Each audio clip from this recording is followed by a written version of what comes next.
Hey guys, welcome to another episode of VIP Airsoft. Today is going to be round 3 of the PolarStar Jack. Today what I'm going to be doing is a couple of things. Not that. Today what I'm going to be doing is going over some lines, just 2 of them that we carry here, and then I'm also going to be in detail installing the PolarStar Jack into one of our rentals, just kind of show you how to install it, okay? So first things first, I'm going to go over the lines, line of regulators I should say. We carry 2 of them here right now. We have the Vulcan HPA air regulator. I'll pull this one out because it's got a top that I can pull out. Alright, so this one we get from Vulcan. Good company for the line. We're looking $110 for one of these lines. It's got a 42 inch, I believe. Oh, I'm sorry, 35 inch. Or 36 inch line. So it's got a 36 inch line. Just got the normal SLP reg where you pop it up, turn it, push it back down. So these are great for a budget. $110 gets you a decent line. It's gonna last, it's gonna be pretty good, especially if you're running like an HPA pistol or an HPA SMG and not running just a PolarStar system. These are great, so real cheap for that. All right, so put this back in there. And again, that one's the Vulcan, and I think they call it the Vulcan SLP, like I said.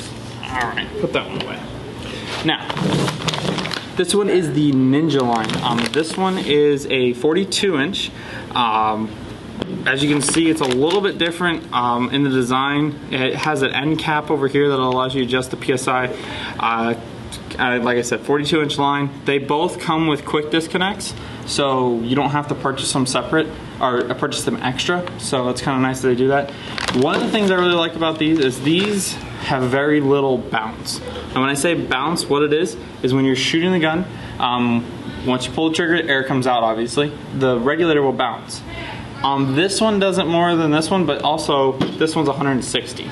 So $50 more, it's a better line, it's a better regulator, and rumored, as I was told, is that these regulators are the newer version of the Redline. So Redline makes a great regulator as well, but apparently these are a newer version of them. That's what I've been told. So great regulator. I've used it a couple times. I really like it. I have a Redline that I've used, and I've had this. I can't say there's a humongous difference, but at least these are a little bit cheaper. They're $160. I know we had the Redlines for about $170, $175. So 15 bucks cheaper, and it's a newer version. It's kind of sold in my book. So those are the 2 regulators and line setups that we carry. Like I said, Vulcan's about 110. This one's 160. So both great, both something that if you're looking for a regulator, it's what I would recommend. All right, so I've explained the differences between the 2. So now let me go ahead and start installing the jack for you. All right, so first things first, you need to clear your workspace of any unnecessary items. Man, don't you just hate it when this happens? Don't you just hate it when this happens? If it wasn't resisting, we wouldn't have a problem. All right, so got to clear your workspace out of the way. Okay. Get everything out of the way for you. Nice clean workspace here. Alright. So, now, if you've seen any of the videos of us pulling stuff apart, you know how this goes. So, I'm not going to spend entirely too much time on explaining how this comes apart, but basically you pop the front pin out, this comes out, this comes away. So the reason I'm not really going to explain this is because if you're installing this, then you obviously don't know how, or if you're wondering how you do it, refer to the other video. It kind of shows you how to take it apart. All right, but you pull the magazine release out, pull the center body pin out, pull the rear body pin out,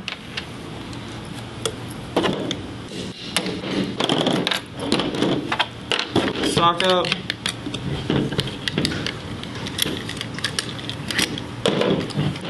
While I'm doing this, I'll go over some of the tools that we're going to need.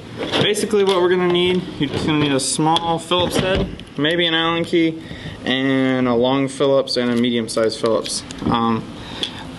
Mainly just for the stock, Allen key for the grip, and the Allen key for the bodies, or the gearbox screws as well.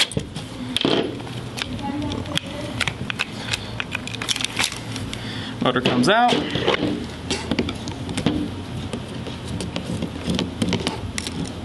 Grip screw. Grip screw number 2, electric boogaloo. No! Where'd you go? There we go. Alright. So that comes out. Come here, you number 2 grip screw. Alright, then pull it out. Switch to full auto usually helps. Comes out. Boom. Wow, that is a lot of screws. We're only missing 3. Alright. So this comes out. Now this is where it might get messy, so if you have a towel or something, you might want to put it down and clean this stuff out. And again, if you've watched my other video on gearboxes, you know how much I hate filth, which is kind of ironic considering I work on gearboxes all the time, but you know, it is what it is, yo.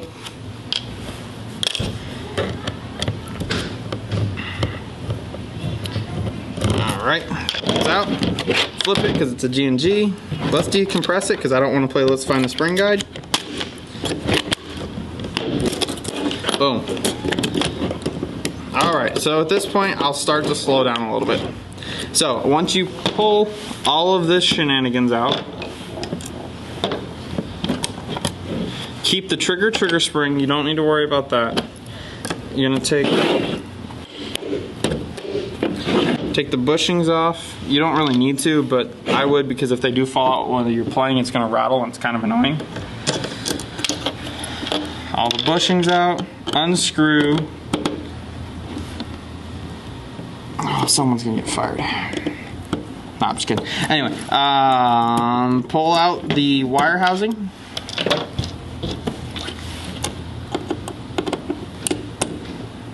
Pull out mechanical safety. Pull out the cutoff lever.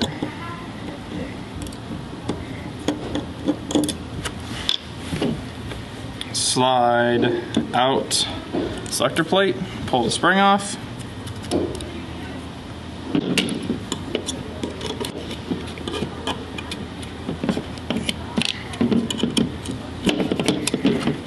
Pull this off, pull that off.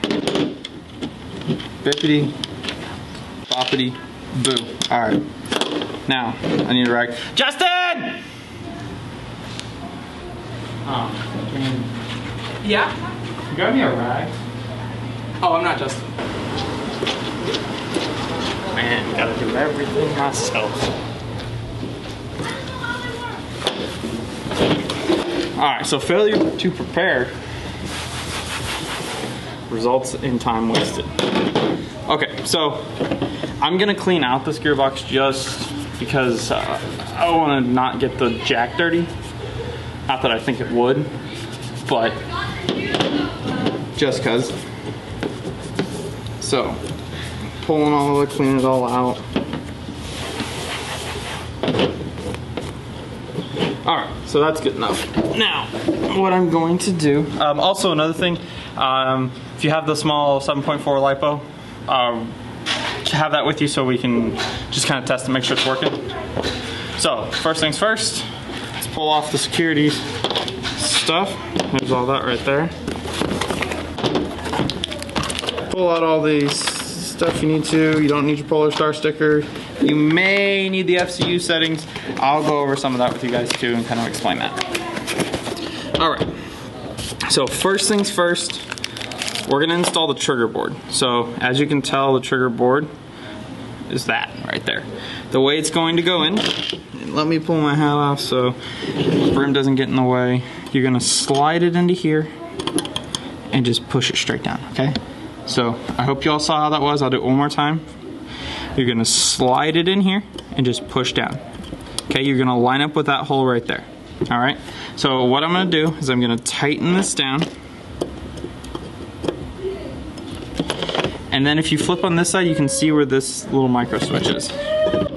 So what I'm gonna do is I'm gonna slip the selector plate back in. Actually, I'm gonna go this way.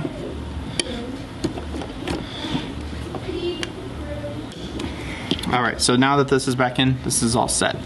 And what this little switch here does so if you're like that, you'll shoot semi, then that'll be full auto. So. I just wanted to strip the gearbox all the way down so we kind of know where everything is. All right, so trigger, you just flip it all in down here. It'll come over here and then it would fire, okay? Couple things. People always ask, how do you do a trigger mod? How do I get a lighter trigger pull? Well, because of the micro switch, you do get a light trigger pull, but one of the cool things, let's say you wanted a lighter trigger. You find something that sits right about here. I mean, that may be too much, but just something where you just have to lightly touch it. That's where you would put something right about here. A speed trigger has an Allen key that sits there, so basically you can reduce travel by just pushing it like that, and then it'll fire. Because I don't have a trigger, or not trigger, a speed trigger or some sort of piece of plastic or rubber that sits right there right now, I'm just gonna put the stock trigger in, but that's pretty much how you do it. It's super simple. So first things first, we're gonna throw this in here before we continue. Now this will just go straight out here since we're gonna wire it to the rear. Next thing that'll go in, actually I lied, don't put this in yet. The next thing that will actually go in is gonna be all of the housing for the actual micro switch and all that. Or not micro switch, I'm sorry. All the stuff that makes it go boom. All right, so you've got your nozzle, all of the air compression, the line that you would hook up. So what you're gonna do is you're gonna slide it into here. And this trigger post is gonna be the death of me. Okay, back out a second. So as you can tell, you might wanna put this in first. So first thing you should do is just put this in. So just put it in like that. The trigger post on this one is kind of wide, so it kind of gets in the way. I haven't installed one of these in a while, a couple weeks now, so I forgot about that. Sorry about that one. Then you'll tighten in the trigger board back up. Then you'll put the trigger back in. And then you'll put the data cable back in, okay? So pretty basic, pretty easy. I haven't seen anything that causes, like there's a certain way you need to put the wire, there's a certain way you need to do this. The only thing that I have seen is that you just need to make sure everything's out of the way when you close the box so that nothing accidentally gets messed up. Like that, don't do that, that was completely wrong. We're not wiring it to the rear, we're wiring that wire. All right, so basically, that's how it's gonna look. And then, take the top of the gearbox,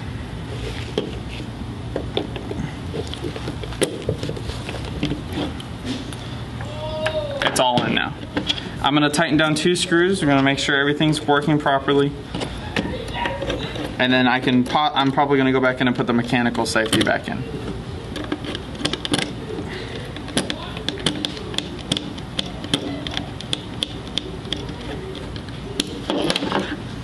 Okay, so let's grab this.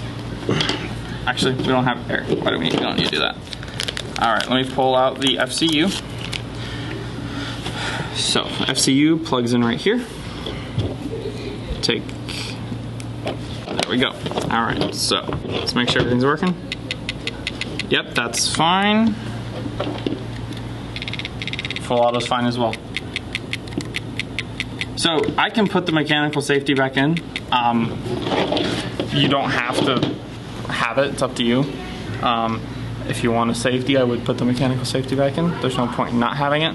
I just took it off to make sure it was all clean, and pretty much it. Let me go ahead and put it back on, and then I'm not gonna do a reassembly because you guys know how it goes back together. Just the same way it came back out. But let me go ahead and show you how to put the mechanical safety back in. And then we'll be all set. And if you guys have any questions on install, any questions about what does what and how this does this and something's going on, send us a message on Facebook, Instagram, send me an email. Alright guys, so since Nate doesn't know how to film properly, what we're doing today is filming on his phone. Yeah, I'm not kidding. But it's 4K, so what are we gonna do? Alright boys? Alright, so we're gonna finish this up real quick. Let me show you what we're gonna do. You're gonna take this piece right here, you're gonna pull it right underneath here, and you're not gonna mess with that. And you're gonna flip it over so it sets flat. Then you're gonna take this bad boy. Spring just has to set here, goes like that. Take the lever, put it right there. Take the screw, put it right there, and screw it in.